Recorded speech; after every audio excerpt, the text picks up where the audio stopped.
एक ना एक दिन सभी को मरना होता है और ये जीवन की सच्चाई भी है। जो इस दुनिया में आया है एक ना एक दिन चला भी जाएगा। लेकिन सोचने वाली बात यह है कि क्या आत्मा मरने के बाद तुरंत भगवान के पास पहुंच जाती है?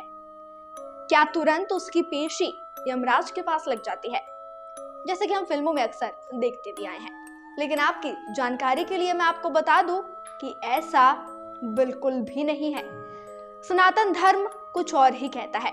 गरुड़ पुराण इस विषय पर क्या कहता है वो आज मैं आपको बताने वाली हूँ, बहुत ही इंटरेस्टिंग वे में। और आप ध्यान से भी सुनिएगा, क्योंकि अगर आप इसको सुन लेंगे तो आप जीवन की सच्चाई जान जाएंगे। क्योंकि बहुत जरूरी है जानना, क्योंकि वो आत्मा कहीं ना कहीं आपके पास होती है। वो आत्मा शरीर छोड़ने के बाद भी आपको देख रही होती है। कहीं आप भी कुछ ऐसी गलती ना कर बैठे जो आपको नहीं करनी थी, जिसे सामने बैठी आत्मा आपको देखकर सोच रही हो कि मेरे लिए वो सब कुछ नहीं कर पा रहा है जो उसे करना चाहिए था। कितने दिनों में यह आत्मा यमराज के पास पहुंचती है, कब वापस आती है, शरीर कब मिलता है, वो सभी चीजें एक एक करके इस वीडियो में आपको बताने जा रहे हैं। तो जुड़े रहिए, हम आपको सब कुछ बताएंगे। गरुड़ पुराण में बताया गया है कि व्यक्ति के कर्मों के अनुसार फल भोगना पड़ता है। इसमें बताया गया है कि अच्छे कर्म करने से व्यक्ति को स्वर्ग की प्राप्ति होती है।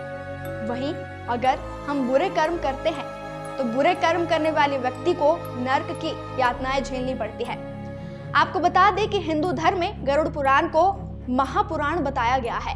साथ ही इन्हें भगवान विष्णु का रूप भी माना जाता है।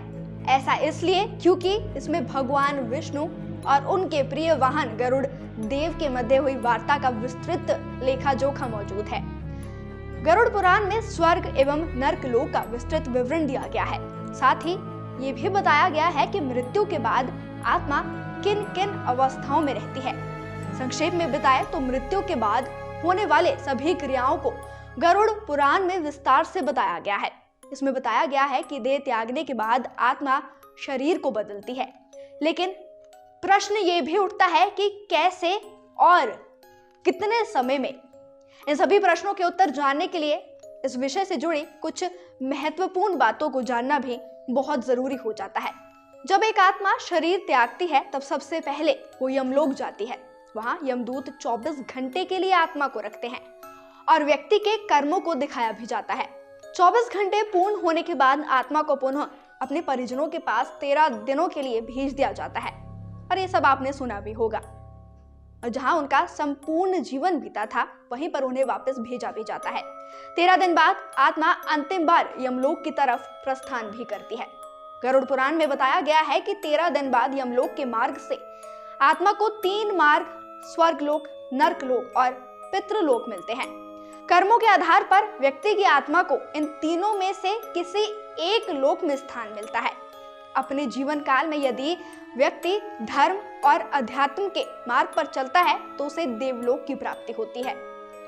जो अपने जीवन काल में कुकर्म करता है और भक्ति से दूर रहता है उसे नरकलोक में स्थान मिलता है। जैसा कि अब आप जानते हैं कि मृत्यु के 13 दिनों तक आत्मा अपने परिजनों के पास रहती है, इसलिए उन्हें ये पुराण सुनाने के लिए गरुड़ पुराण पाठ का आयोजन भी किया जाता है। मान्यता है कि महापुराण के पाठ से मृतक की आत्मा को शांति मिलती है और मोक्ष की प्राप्ति भी होती है। साथ ही परिजनों को भी सत्कर्म करने की शिक्षा प्राप्त होती है।